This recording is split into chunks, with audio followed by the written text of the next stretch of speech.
Seigneur Jésus-Christ vous bénisse richement. Je vous salue tous dans le nom du Seigneur. Et j'espère que par la grâce de Dieu, vous allez tous bien. Ainsi, nous allons prier pour commencer notre réunion de ce mercredi.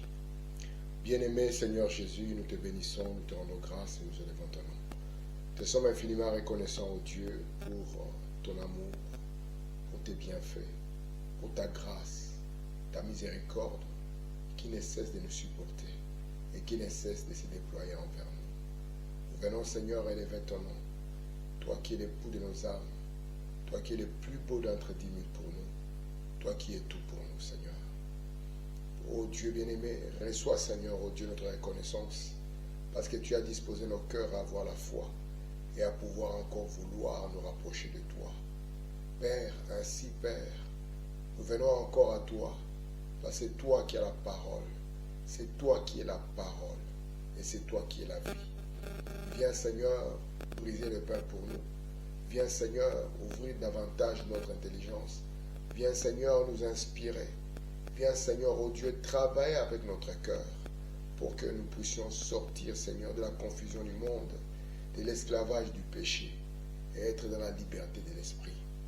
Père bien-aimé, aucun homme en ces jours ne dira à l'autre viens connaître Dieu, mais c'est toi qui viendras, Seigneur, et qui te manifestera, ainsi que l'homme et ses pensées soient mis de côté, et que toi tu te déverses dans la faiblesse de l'homme pour exprimer ta grandeur.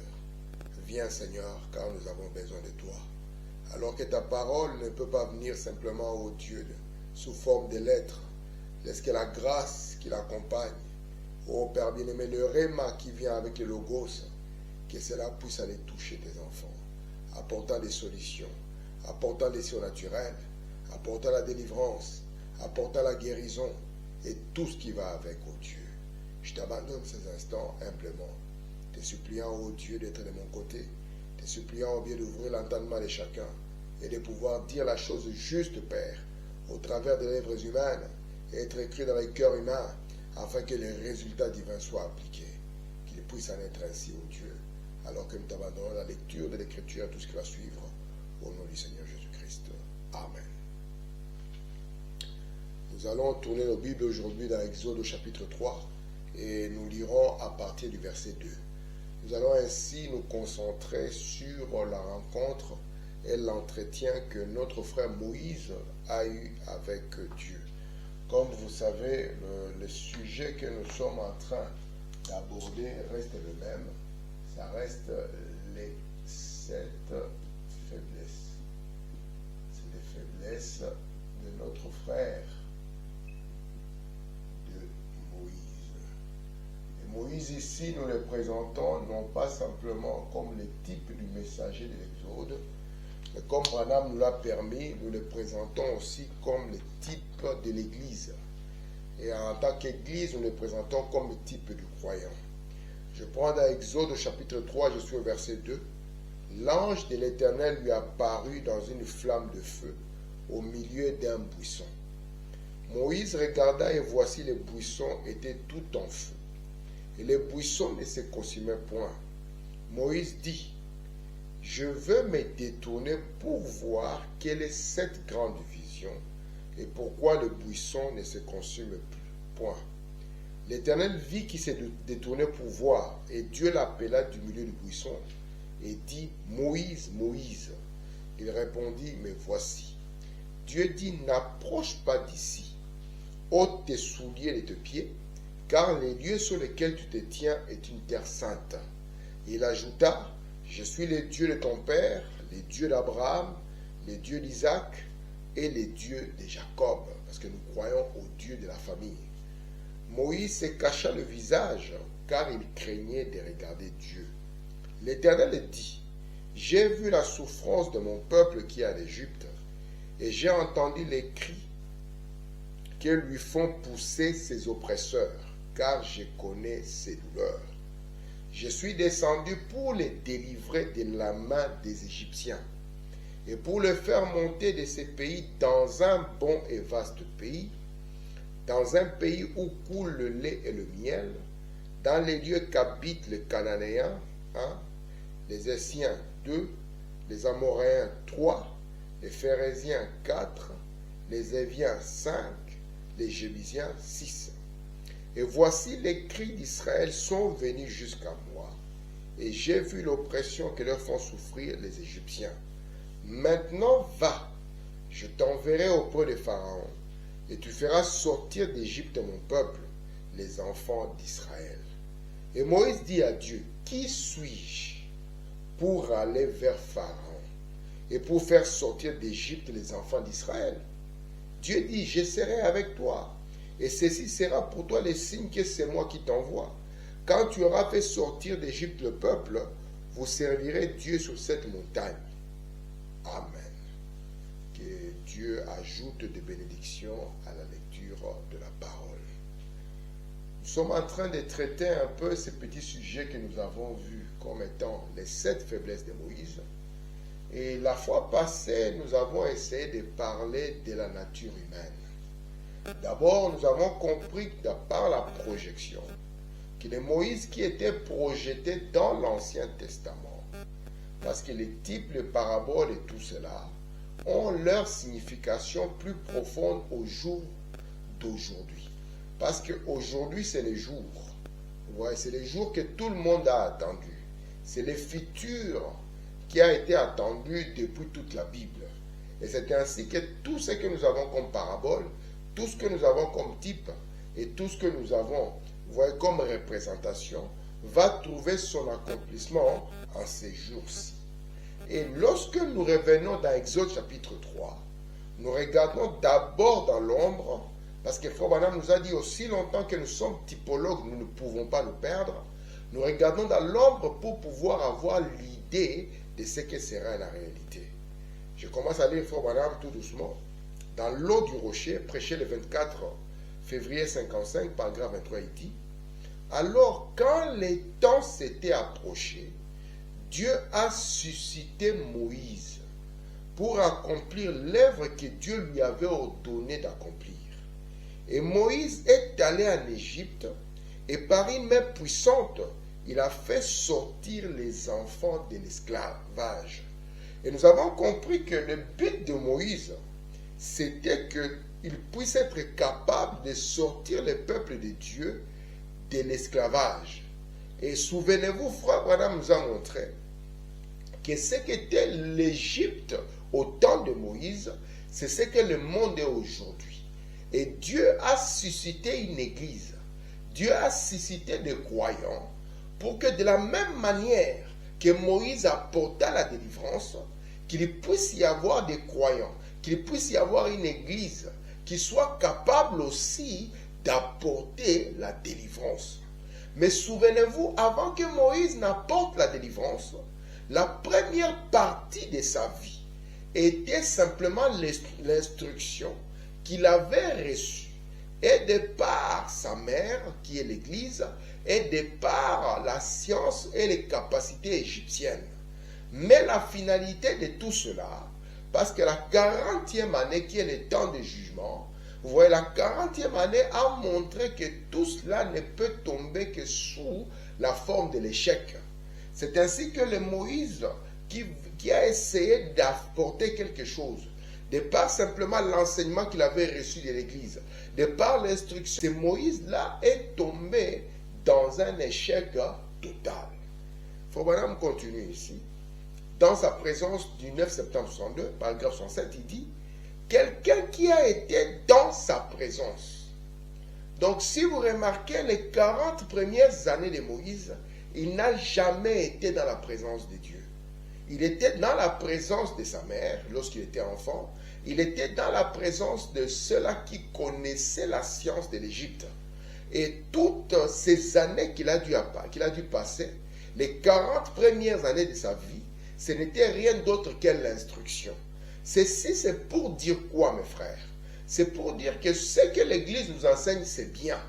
Parce que ce que Okebed a enseigné à Moïse, c'était bien. Mais j'aimerais dire que cela n'est pas suffisant.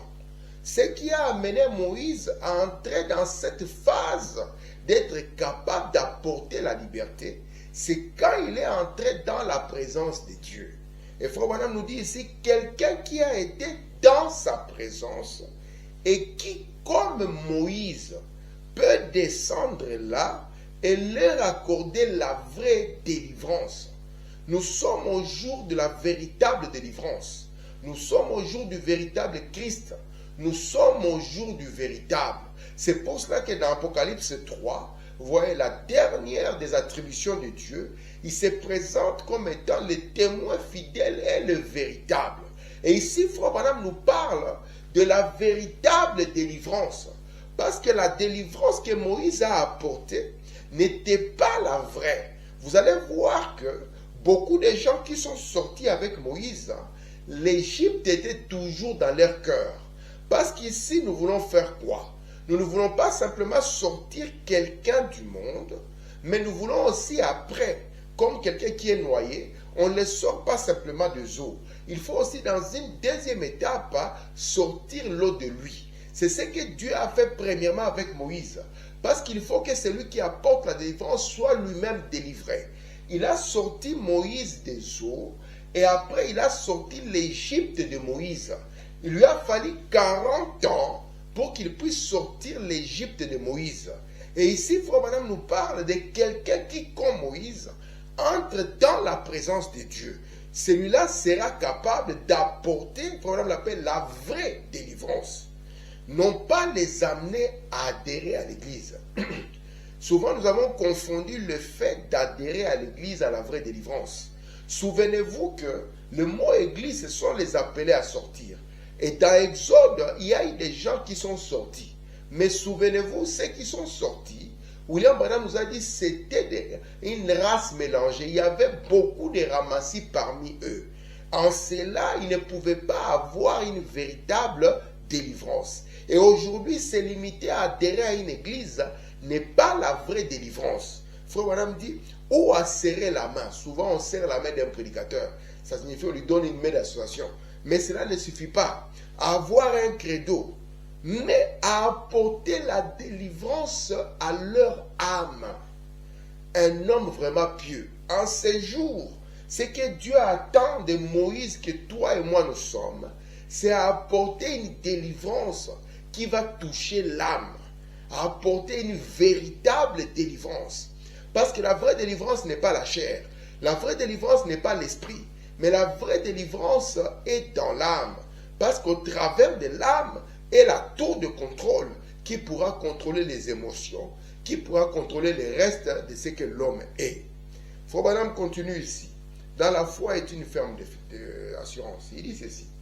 Pensez-vous que Moïse était le libérateur parce que c'était Moïse à cause de ses facultés, de son intelligence? Eh bien, il disait qu'il était un homme à la bouche embarrassée. Aujourd'hui, nous avons beaucoup échoué dans nos milieux.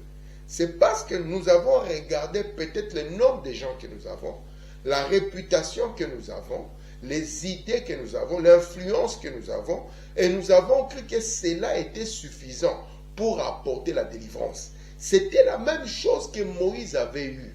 Moïse était un homme réputé. La Bible dit qu'il a été enseigné dans toute la science de l'Égypte. Et au-delà de ça, sa mère lui a répété que tu es celui qui va libérer les gens. Mais malgré cela, avec cette grande capacité, cette sorte de renommée qu'il avait, il n'a jamais pu faire avec succès ce qui était le but pour lequel Dieu l'avait suscité. Et il en va ainsi de l'Église. Il en va ainsi du croyant. Dieu nous a suscité dans un but. Dieu nous a suscité dans une visée. C'est celui d'apporter une délivrance dans l'âme. Aujourd'hui, l'Égypte est encore là. La mondanité a lié les âmes des gens. Vous voyez, la mondanité a détruit des familles. Et Dieu suscite encore une église. Il suscite un peuple. Mais il attend premièrement, excusez-moi, que ce peuple entre dans sa présence. Tout commence par le fait d'entrer dans sa présence. Je continue ici. Frère Branham dit, dans la force parfaite par la faiblesse parfaite, du 19 novembre 61, paragraphe 160, mais il y avait à Moïse une chose que j'admire, et moi aussi j'admire cela. Il avait assez de bon sens pour reconnaître son échec. Nous n'en avons pas. c'est tout. La différence qu'il y a entre le Moïse et nous qui sommes censés être le vrai Moïse, c'est que lui, quand il a compris qu'il y avait un but à atteindre et que ce but n'est pas atteint, voyez, il a compris qu'il a échoué quelque part. C'est ainsi que lorsque Josué, qui va continuer, voyez, avec Israël, lorsqu'il va entrer au combat et que Dieu lui dira que je serai avec toi, qu'il n'y aura pas d'échec, qu'il n'y aura pas quelqu'un qui sera mort, lorsqu'il va découvrir qu'il y a des gens qui sont tombés, Josué va arrêter tout. Il va comprendre qu'il y a un échec quelque part. Frère Branham nous montre ici que la différence qu'il y a entre cette église Moïse de l'Ancien Testament et cette église qu'il y a aujourd'hui, ces croyants qu'il y a aujourd'hui, c'est que le croyant n'a plus de bon sens. Il s'est dit, je suis dans le message, c'est tout. Vous voyez, il n'a plus le bon sens de s'arrêter, de regarder la délivrance au niveau de sa famille, de regarder la délivrance au niveau de sa vie, de regarder la délivrance autour de lui-même pour savoir s'il est dans la bonne voie ou bien il n'y est pas.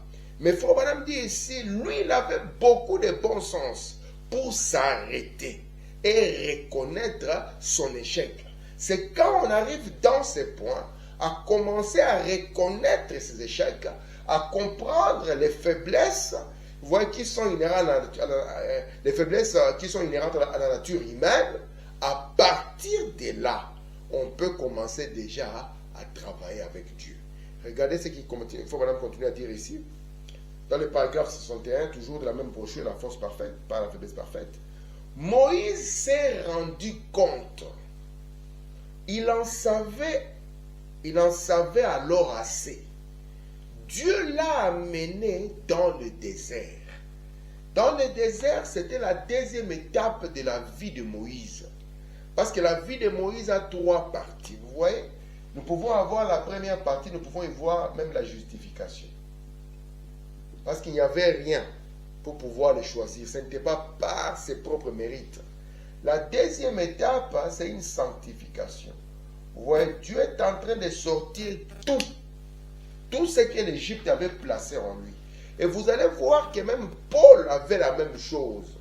Vous voyez, Dieu l'a pris alors qu'il savait qu'il avait le sang d'Étienne sur sa main. La deuxième étape, il dira que j'ai oublié tout.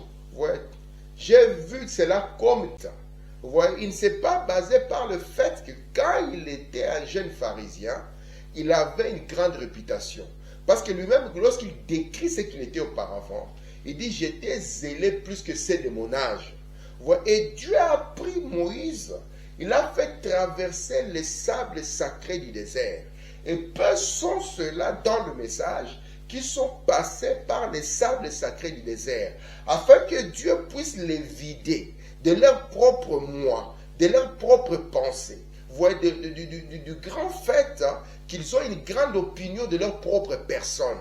Voici pourquoi David dira même, voyez, ne t'appuie pas sur ton intelligence. Et ici, Dieu l'a amené derrière le désert pour lui apprendre les faiblesses humaines. Frère Branham va dire quelque chose d'important.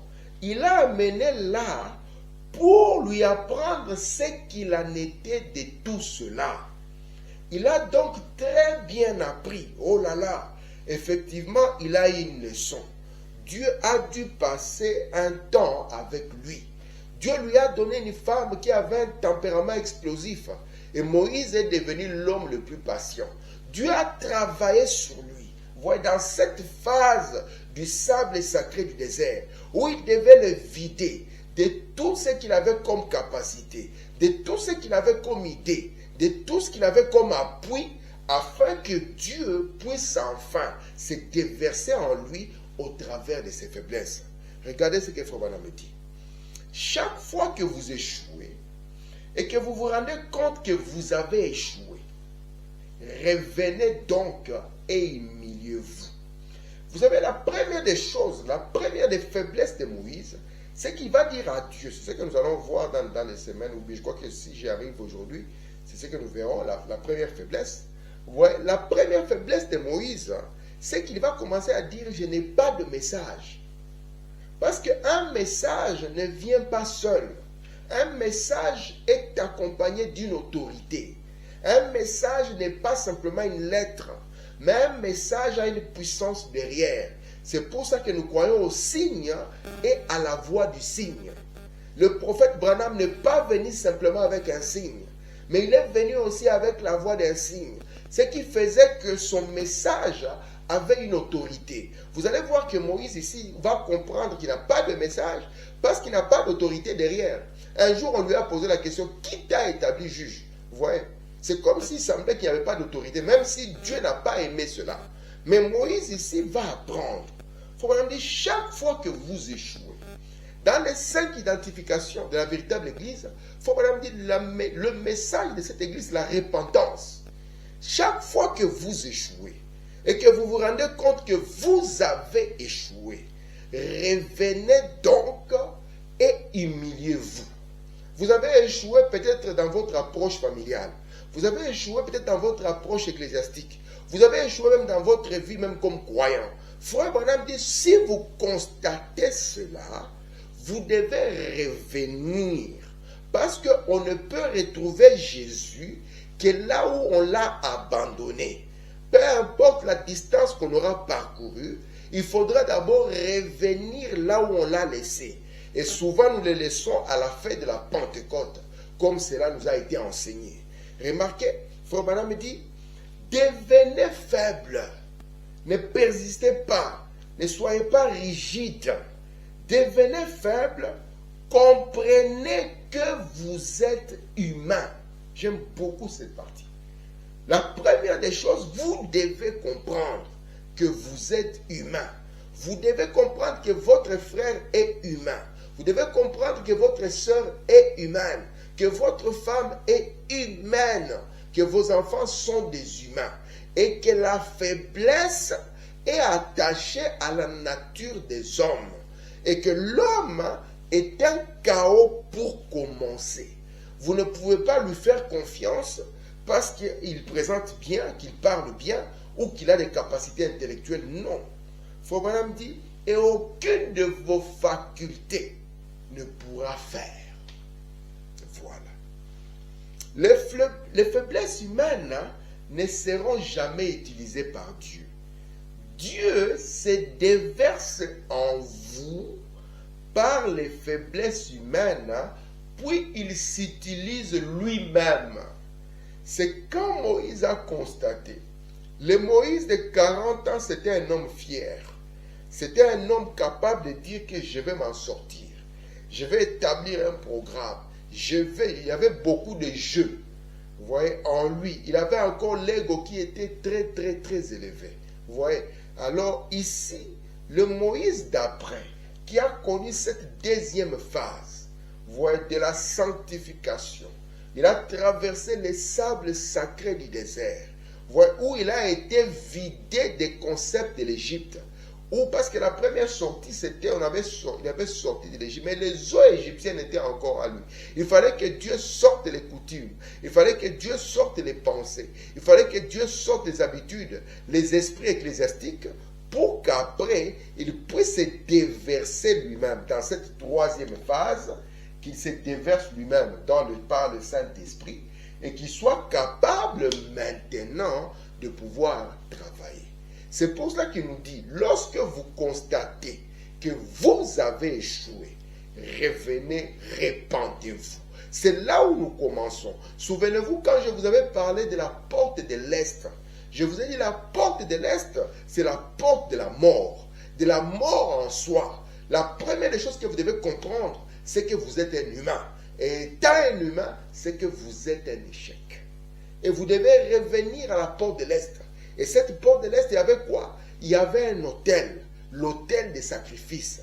Il y avait une cuve de rein qui devait représenter le baptême, la mort en soi. Et remarquez l'autel là-bas, c'est là où vous deviez aussi aller mourir avec votre agneau.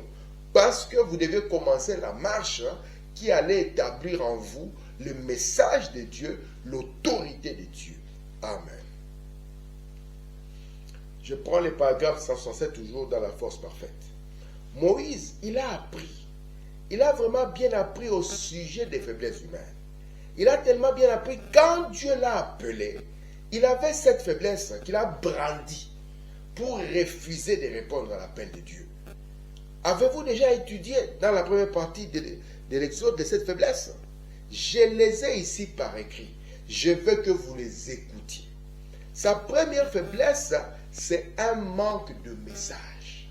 Et combien aujourd'hui courent sans message? C'est ce que Frère Branham nous a dit. Combien aujourd'hui courent sans le véritable message qui apporte la délivrance à l'âme? Écoutez, nous-mêmes en tant qu'individus, nous-mêmes en tant que prédicateurs, nous-mêmes en tant qu'Église, combien peuvent courir sans le véritable message capable d'apporter la délivrance?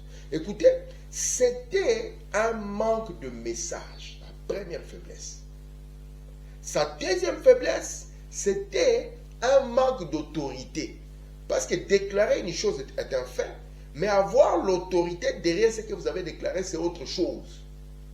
Lorsque vous allez dire à Pharaon, libère ce peuple, il faudra de l'autorité pour que ce Pharaon accepte cela. Regardez, sa troisième faiblesse, c'est un manque d'éloquence. Et pourtant, Dieu avait dit, vous n'aurez pas à vous soucier de ce que vous allez dire. Le Saint-Esprit viendra et vous conduira. La quatrième, c'était la capacité. Vous voyez, sa cinquième, c'était le succès. Et la sixième était la contestation. Lorsque vous êtes avec Dieu, vous savez que c'est ça le succès. Dieu est une majorité. Tandis que de l'autre côté, celui qui n'a pas Dieu, vous voyez, même s'il te conteste, tu sais que l'Éternel est ici. Et la victoire est mienne. Je continue ici, Frère Branham est en train de dire, comparez, paragraphe 168, les vôtres, vos faiblesses aux siennes. Et voyez si vous l'égalez. La première étape ici, c'est que nous-mêmes en tant qu'humains, nous-mêmes en tant que frères, nous-mêmes en tant que mari, en tant que femme, en tant que personne, nous devons voir nos faiblesses et les comparer aux faiblesses de Moïse. C'est nous qui devons apporter la victoire. C'est nous qui devons être les messagers de ces messages. Frère Branham dit, je vous mets à la même position que moi. Mais maintenant, nous qui devions apporter la victoire, nous qui devons, vous voyez, apporter la délivrance, où sommes-nous? Frère Branham continue. Voyez si vous l'égalez. Voyez si vous pouvez devenir aussi faible que lui. Le problème, c'est que nous ne constatons même pas l'échec. Nous continuons à persévérer et à aller de l'avant. Seigneur, je ne suis pas bon. Je ne sais pas parler. Nous nous disons, Seigneur, je suis bon. Je sais parler. Mais Moïse a dit, Seigneur, je ne suis pas bon. Je ne sais pas parler. J'ai tué un Égyptien. Je ne peux pas y retourner. Je continue. Oh, tout ça, ils ne me recevront pas. Je n'ai pas de message. Je ne sais pas parler. J'ai la bouche embarrassée. Vous voyez ce qu'il était? Il n'était rien. Et il faut d'abord cette attitude de comprendre qu'on n'est rien. Vous voyez? Pour pouvoir dire que je retourne et je vais me repentir. Le problème, c'est que nous croyons comme Samson que je m'en sortirai comme je me suis toujours en sorti dans les temps auparavant. Mais ici, nous devons en arriver à dire, Seigneur, je n'en peux plus. Cette situation m'a lié depuis longtemps. Vous voyez, Seigneur, ici, c'est impossible. Moi, j'ai essayé, je n'y arrive pas. Il faut, Seigneur, que tu viennes parce que la délivrance, Seigneur, c'est toi qui l'as. Regardez ici. Il n'était rien. Il avait eu sa cure. Dieu pouvait alors l'utiliser une fois qu'il avait eu sa cure. Si Moïse n'avait pas compris qu'il devait maintenant s'arrêter et reconnaître son échec, ça serait triste. Si Marie et Joseph n'avaient pas remarqué que Jésus n'était pas avec eux, ils auraient continué à avancer. Et le problème aujourd'hui, regardez, nous devons regarder comme Moïse a regardé, comparer nos faiblesses à ses faiblesses. Nous devons constater comme Joseph et Marie ont constaté. C'est vrai que nous avons continué à marcher. C'est vrai que les années sont passées. C'est vrai que nous avons dit que nous sommes toujours dans les messages. Mais où sommes-nous? Qu'en est-il de la délivrance que nous devions apporter autour de nous? Qu'en est-il de la délivrance que nous devons apporter à nos enfants? Qu'en est-il de la délivrance qui devait être dans notre maison? Amen. Regardez ici, dans le 281, toujours la force parfaite. Quand Moïse perdit toutes ses capacités et devint faible, Dieu le rendit puissant et l'envoya en Égypte dans la puissance de l'esprit. La troisième phase, c'est qu'ici, il est là, il commence à être purgé de l'Égypte. Sa troisième phase, c'est que maintenant, Dieu va le faire entrer dans l'expérience de l'esprit. Il aura eu l'instruction ou la lettre, vous voyez, parce que la lettre tue, mais c'est l'esprit qui vivifie l'instruction. Et maintenant ici, c'est pour ça que Frère Branham a dit qu'il y a une différence entre la parole et l'évangile. Vous voyez, ça je donnerai ça par la grâce de Dieu, on lira la citation lorsque nous parlerons du message que cette église doit apporter. Regardez ici, maintenant ici, il n'a pas simplement le logos, il a aussi les rhémas. Vous voyez, il y a les deux choses qui viennent ensemble. Il n'a pas que la mécanique, mais il a la dynamique. Vous voyez, parce qu'ici, maintenant, il est envoyé et il peut entrer maintenant, il a l'instruction. Et après l'instruction, il a aussi le Saint-Esprit, l'Esprit qui est là. Amen. Frère Branham nous dit ici, Dieu le rendit puissant et l'envoya en Égypte dans la puissance de l'Esprit. Et remarquez, il est bizarre qu'étant puissant, il était seul. Mais il était le puissant plus qu'une armée. À 80 ans, il avait une barbe pendante. Sa femme était montée sur un mulet portant un bébé sur la hanche. Un bébé sur la hanche. Et disait, je m'en vais conquérir. Et Moïse a un bâton à la main. Descendit et conquit l'Égypte. Oui, vous voyez, il n'avait pas une armée derrière lui, comme il voulait y aller. Mais la puissance de l'esprit, quand vous êtes faible, c'est alors que vous êtes fort. Mais si Moïse n'était pas dans sa présence, cela ne marcherait pas. Et c'est le problème auquel nous sommes confrontés aujourd'hui. Vous voyez, le problème auquel nous sommes confrontés aujourd'hui, c'est que nous sommes tellement forts. Et qu'est-ce qui se passe? Au lieu que nous puissions conquérir l'Égypte, c'est l'Égypte qui est en train de nous conquérir. Et l'Égypte, c'est le monde, nous a dit Frère Branham. Voici pourquoi lorsque nous regardons autour de nous, nous trouvons que chaque année qui vient, c'est la mondanité qui prend de l'ampleur. C'est la mondanité qui prend de la place. Pourquoi? C'est parce qu'on n'a pas été capable de s'arrêter. Amen. Frère Branham dit, la force parfaite, paragraphe 34. Quand nous sommes faibles, c'est alors que nous sommes forts. Voici pourquoi le christianisme commence par la repentance, où on comprend que nous ne sommes pas forts, nous ne sommes pas saints, nous ne sommes pas meilleurs, nous ne sommes pas plus que quelqu'un d'autre. Même si je suis un prédicateur, je ne dépasse pas cette prostituée qui vient de croire. Lorsqu'on commence à avoir ces genres d'idées, alors vous pouvez être sûr que Dieu peut vous faire avancer. Quand nous sommes faibles, c'est alors que nous sommes forts. Faut dire, c'est un sujet inhabituel dans une assemblée de pentecôtistes de faire prendre un sujet sur la faiblesse parce que nous témoignons toujours que nous sommes très forts. Faut dire, c'est un sujet inhabituel. Et pourtant, c'est cela le point de départ pour une église, un croyant capable d'apporter la délivrance. C'est ça le point de départ. Frère Branham continue. Oh Dieu, que l'église soit dans cet état-là, qu'elle en arrive, que l'église en arrive à ne plus tenir bon avec ses capacités naturelles, mais à devoir s'abandonner à Dieu. Que les méthodistes aient honte d'eux-mêmes, de ce qu'ils sont méthodistes. Que les baptistes et les pentecôtistes aient honte d'eux-mêmes, qu'ils cessent de tenir bon et qu'ils s'abandonnent à l'esprit. Que nous, comme disons les gens du message, même chose, honte de nous-mêmes. Qu'avons-nous fait de ce glorieux message? Qu'avons-nous fait de cette instruction? Qu'avons-nous fait de cet appel céleste? Voici les vraies questions. Frère dit, paragraphe 190 toujours de la force prophète, celui du 19 novembre. Ce fut alors que Jacob devint un prince de Dieu. La Bible dit qu'il est devenu un prince et son nom fut changé. Voyez ici le Moïse de la première étape, des premiers 40 ans. Et le Moïse ici de 80 ans. Et le Moïse qui arrive à la fin de sa vie à 120 ans. C'est des personnages complètement différents.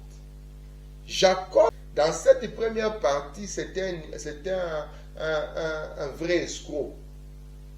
Mais Dieu, voyez, l'avait choisi. Et puis va arriver un temps où Dieu doit travailler sur lui. Parce qu'il doit arriver à un moment où il comprend qu'il est un échec. Ce fut alors que Jacob devint un prince de Dieu. La Bible dit qu'il est devenu un prince et son nom fut changé.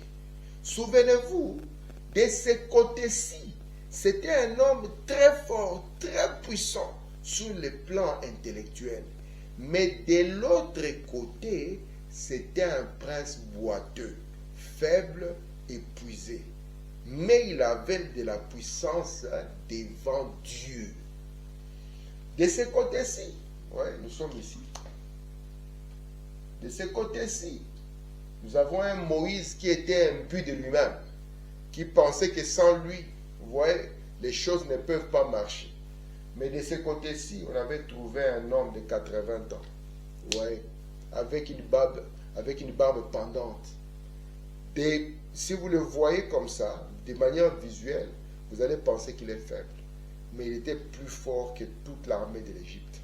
Ici, vous aviez un Jacob fort, capable de manipuler son frère, de manipuler le prophète, de faire des histoires, de manipuler même Laban, son beau-père. Mais ici, vous trouviez un homme boiteux, fatigué, mais avec la puissance de Dieu. Je continue. Frère Madame continue, toujours dans la même brochure, paragraphe 51. Au lieu de chercher à devenir grand, nous devions chercher à découvrir comment nous pouvons devenir petits. Et c'est ça le grand piège auquel nous sommes confrontés. Nous cherchons à devenir grands par rapport à quelqu'un d'autre. Parce que nous pensons peut-être que nous sommes plus saints que lui. Nous pensons que nous sommes, je ne sais pas moi, plus honorables que lui. Nous pensons que nous méritons mieux que lui. Voici pourquoi parfois nous trouvons même un frère dans un problème, il n'y a pas de compassion en nous. Au lieu de chercher à devenir grand, nous devions chercher à découvrir comment nous pouvons devenir petits. William Branham dit la seule chose qui me fait croire que Jésus-Christ était Dieu, c'est parce que des grands qu'il était, il est descendu très bas. Et c'est ce qui m'a amené à croire que Jésus-Christ est Dieu. Parce qu'il était grand. Et des grands qu'il était, il est descendu. Il faut madame dire, voyez, c'est alors que Dieu peut nous utiliser. J'ai plus de passages d'écriture notés ici, auxquels je devrais me référer.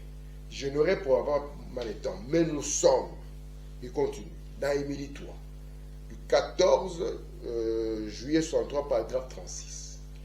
Montrez-moi une église qui est humble. Voici pourquoi il nous est difficile de demander pardon.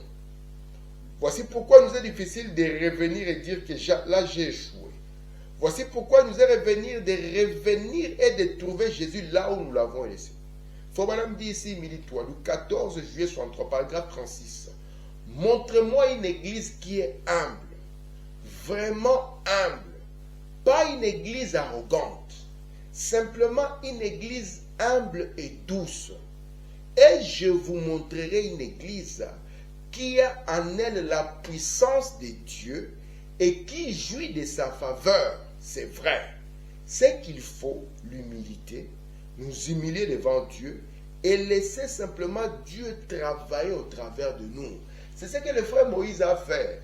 Au début, il pensait qu'il était fort. Quand il a traversé les sables sacrés, il a compris qu'il n'était rien. Et quand Dieu est venu lui parler à 80 ans, il a dit, Seigneur, ce n'est pas moi l'homme qu'il faut quelqu'un d'autre. Je pense que si Dieu devait nous apparaître aujourd'hui, nous nous dirons, Seigneur, écoute, moi je sais que c'est moi, il n'y a personne d'autre à part moi. Mais remarquez ici, montrez-moi une église, montrez-moi un individu, quelqu'un qui est humble, quelqu'un qui n'a pas, vous voyez, une grande idée de lui-même. Vous voyez, la Bible a parlé des pharisiens, qui étaient, ils étaient juste à leurs propres yeux. Quelqu'un qui n'a pas ce genre de pensée. Frère dit, alors vous trouverez une église qui a en elle la puissance. Et pas simplement la puissance, mais qui jouit aussi de la faveur de Dieu. Frère dit, on n'a pas besoin de faire beaucoup de bruit. Parfois, c'est comme l'a dit ce fermier. Il est allé au champ avec son chariot. Et chaque fois que celui-ci heurtait une bosse, ça faisait du bruit. Et il continuait.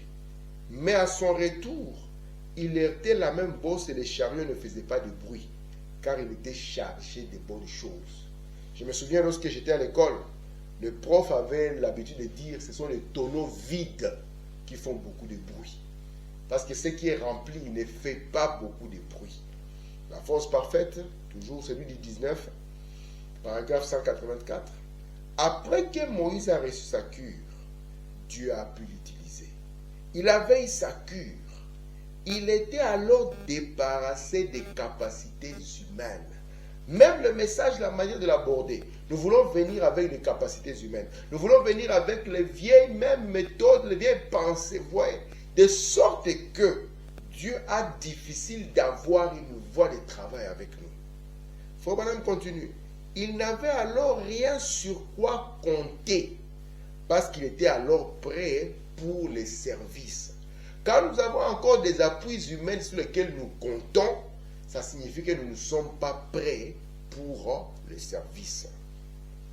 Je termine par aller dire à mes disciples, parce que c'est sur cela que je vais parler la fois prochaine. Je vais lire à peu près 4 citations dessus, toujours dans la même brochure. Allez dire, c'est celui du 17 avril 60. Voilà me dit. Une histoire me vint à l'esprit il y a plusieurs années. Ça, c'est pour introduire la première faiblesse. Quand cette nation était à ses débuts, les Britanniques allaient occuper son territoire. Un groupe d'hommes s'était rassemblé. Ils étaient des services et ils veillaient. Un cheval était attaché là avec un cavalier prêt à l'enfourcher n'importe quand. Ça, c'est quand il y avait la guerre d'indépendance, que les Américains voulaient se débarrasser de quoi? De la domination des Britanniques. Ils voulaient se débarrasser de la servitude, de l'esclavage des Britanniques. Et maintenant, comme ils s'étaient organisés en résistant, il y avait des hommes qui étaient rassemblés. Et ils avaient attaché un cheval. Et ce cheval était prêt à porter un message. Écoutez, frère Branham. La première chose qu'il avait reçue, c'était un signal comme quoi les Britanniques arrivaient. Et il a enfourché son cheval. Quel bien cela lui aurait-il fait d'éperonner son cheval? Quel bien cela aurait-il fait de battre le cheval et d'essayer de se frayer le chemin depuis l'église jusqu'à Boston? Quel bien cela lui aurait-il fait s'il n'avait pas de message à annoncer aux gens? Comment aurait-il su se préparer? Quand il a enfourché le cheval, c'est parce qu'il avait un message. Lorsque les gens qui étaient rassemblés ont constaté que les Britanniques arrivaient, ils ont mis le messager sur le cheval pour qu'il aille apporter le message qui va finir par préparer la délivrance par rapport aux Britanniques. Il faut me dire maintenant, s'il était monté sur ce cheval et qu'il se mettait à courir, quel bien cela ferait s'il n'avait pas de message? Quel est le message que nous sommes en train de propager autour de nous? Quel est le message qui sort de notre propre vie? Quel est le message qui est en train de nous influencer? Quel est le message que nous apportons au monde aujourd'hui? Frère Branham continue. Parce qu'il parle de Paul. C'était un homme qui s'appelait Paul Revere. Maintenant, nos Paul Revere modernes ont bien couru. Ils ne font que courir. Marie et Joseph continuaient toujours à avancer.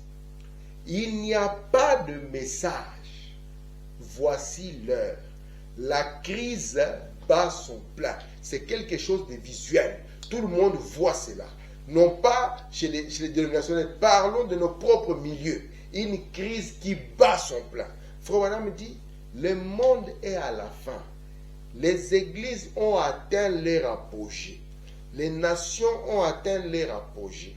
La vie humaine a atteint son apogée. La science a atteint l'apogée. Nous nous sommes organisés. Et vous savez que lorsqu'on atteint l'apogée, c'est le déclin qui commence. Et nous avons construit des grandes églises. Nous avons raffiné nos prédicateurs.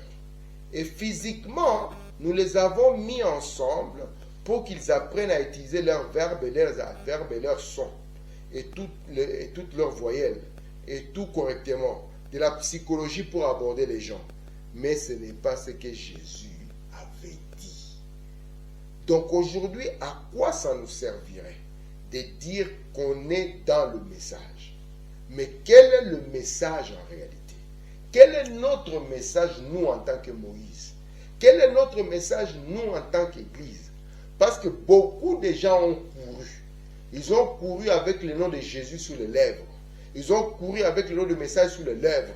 Mais quel est le message qui apporte réellement la délivrance? Lorsque Moïse a compris qu'il n'avait pas de message, alors Dieu était capable de lui en donner un. Et lorsque Dieu lui a donné ce message, il lui a donné de l'autorité. Il lui a donné de la puissance pour qu'il puisse accompagner son message. Aujourd'hui, la plus grande des erreurs serait de courir sans message, de partir sans Jésus. Voici pourquoi Dieu nous dit, si nous constatons seulement les échecs, nous devons revenir. Nous devons, juste là où nous l'avons laissé, nous devons le rencontrer là, nous repentir. Voici pourquoi le grand docteur appelé Simon Pierre, dans son ordonnance, lorsqu'il avait compris qu'on devait se débarrasser, être délivré de la maladie, il avait écrit cela dans Actes des Apôtres 2, et il avait dit, quoi le verset 38, répentez-vous, que chacun de vous soit baptisé au nom du Seigneur Jésus-Christ, alors vous recevrez la gerbe agitée. C'est ça la première des choses. L'Église ici, son message de base, c'est d'abord la repentance. Il n'y a rien d'autre qui peut arriver à notre vie si premièrement, nous ne disons pas Seigneur, nous avons échoué, c'est toi qui as réussi. Que le Seigneur vous bénisse et que sa grâce nous amène à réfléchir sur nos voies, à savoir que Jésus, on ne les rencontrera que là où on l'a laissé. Que Dieu vous bénisse. Shalom.